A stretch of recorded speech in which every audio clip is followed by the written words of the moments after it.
This is the first period of a game we had yesterday. We're just going to do some review of some highlights, maybe some, I don't want to say low lights, we'll call them mid lights. For opening face-off here, one of the things I really like is that it's a clean face-off win back to our left D. Left D does a nice angle pass to our winger. Just a really clean, smart face-off right off the get-go. You'll see it comes back to this winger. Nice angle and our wingers are there to take possession. Nice job on that one. And moving ahead, I want to talk about times where our D can be a little more patient with the puck. What we have here is a situation where the puck's going to come around our net. There it goes. And right now we have a defenseman here, and then we have a winger who's really low, but the winger is going to skate here. And what we need to know is a slight nudge with the puck, maybe getting it off the ice a couple inches, but not shooting it. Right here, boom. That is going to be key here. This winger will be able to catch it.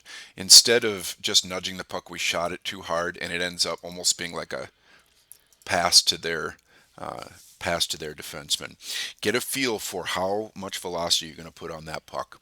Let's look at something that was a real positive for us. We had some good face-offs, but here's probably the best example I could find. First, it starts with talking. Watch our center right here. That's our center. He's going over to make sure that we're all set up correctly. We're in a defensive zone face-off, or at least I hope he's going over to talk about that. For all I know, he's talking about what he had for lunch the day before, but at least I know they're talking. He's confirming that we have a winger setup that's accurate. The second thing I like is he does win that puck backwards to our D. Third thing I like is our right winger recognizes that they have to get up here after the puck is dropped. And the fourth thing, our D does a nice, well placed, and a good velocity pass, meaning not too soft, not too hard. And because our winger goes to the right spot, bang, we're out of the zone, and we can set up virtually a 3-on-2. Watch how it goes down. We just get done talking. The puck's going to come back to our D, but watch this winger. Watch the winger. Comes up, and the puck's right there. Now we are virtually on a 3-on-2. 1, 2, and our third guy is off screen. Let's watch it again here. We just get done talking. Puck's going to come here. Watch the winger. Bang. That is a textbook face-off. On the other hand, not all of our face-offs went as smooth. I'll try and find you an example of one that I think we can do better. This is an example where we had a face-off with some confusion. Our center hasn't talked. This winger just is coming on the ice, so these two haven't talked. I believe this winger's confused and thinks he's playing left wing when this winger's playing left wing. That or he's just in the wrong spot and nobody talks about it. Watch. Whistle blows. We have two wingers that could practically touch. And the puck drops. That's the type of thing that can't happen. We got to look around and fix that and make sure we're talking before the puck drops. Let's look at a different issue that we have if I can get close. I'm going to point out a good example of how we tell our wingers when we're in our zone, our wingers are supposed to be responsible for their defense, their point, right? Well, same holds true when we're in the offensive zone. Their wingers are supposed to cover our D. And look how we can make them pay if they don't. Watch this. Okay? Look at our defense. Nobody is responsible for them. This team has really lost its positioning. And watch this defenseman and this center work together. This center right now is in a puck battle, and this defenseman knows that nobody's watching him, so he comes down, and right there he smacks his stick calling for it. Our center sees him, bang, gets a pass to him. In this particular situation, that pass got by our defenseman, but frankly, I don't care. That kind of thing, it's going to happen. What I really like is that we're recognizing when we can take advantage of the fact that the other team forgot about our D. So good work there.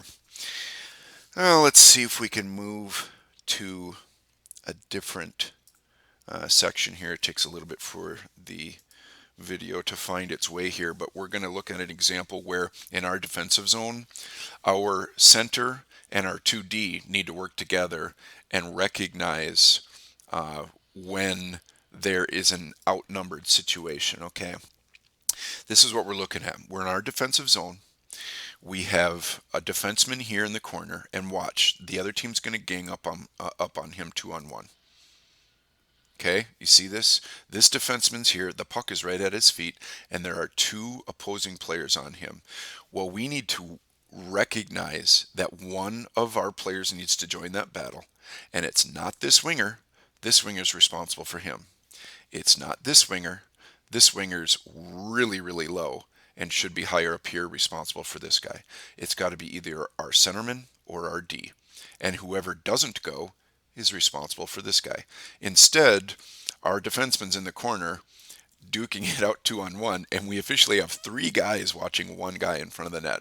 We really got discombobulated there a little bit. Let's let it roll a little bit.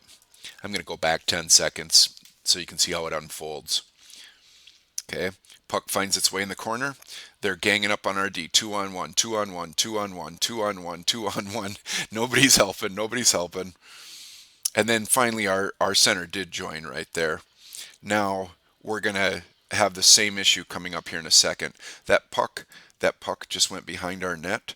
And watch our numbers. Okay. We've got 1-on-1, 1-on-2, 1-on-3. They have three guys. And now our center realizes, okay, something's not right. I got to go help. In the meantime, we have a winger up here responsible for this guy. Look at this winger, same issue. This winger has kind of lost his way. I think this winger is concerned about just watch the front of the net, watch the front of the net. The reality is that's not his job here. His job is to make sure this guy's not so wide open. All right, let's see if there's one more thing in the first period we can glance at. I want to show you some great, smart play by our center in their zone. All right, let's see if we can find it and cue it up.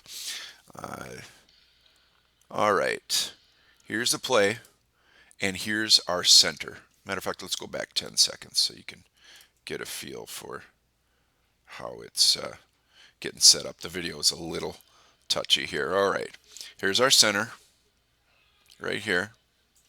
Okay. Now the puck is this defenseman's going to shoot the puck down low. What you'll see is this centerman do a great job of using his body, where he puts his body in between the puck and the defenseman. Watch this.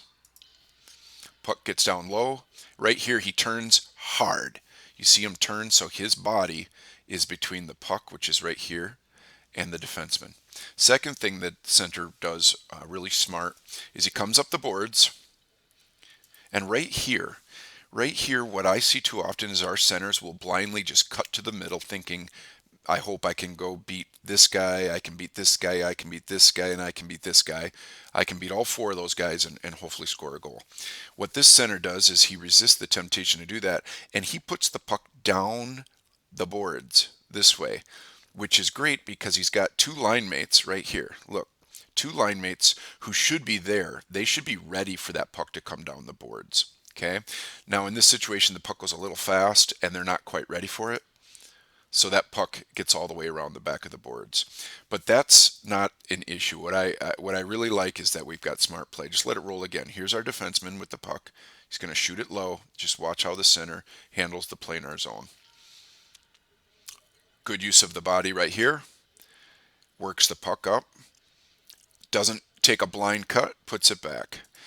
If we can work out that play where the center is putting that puck down into the corner around the boards and his line mates pick up on it, that's when you are officially cycling the puck. That's the first period, and we'll see if we can get the second and third period looked at later.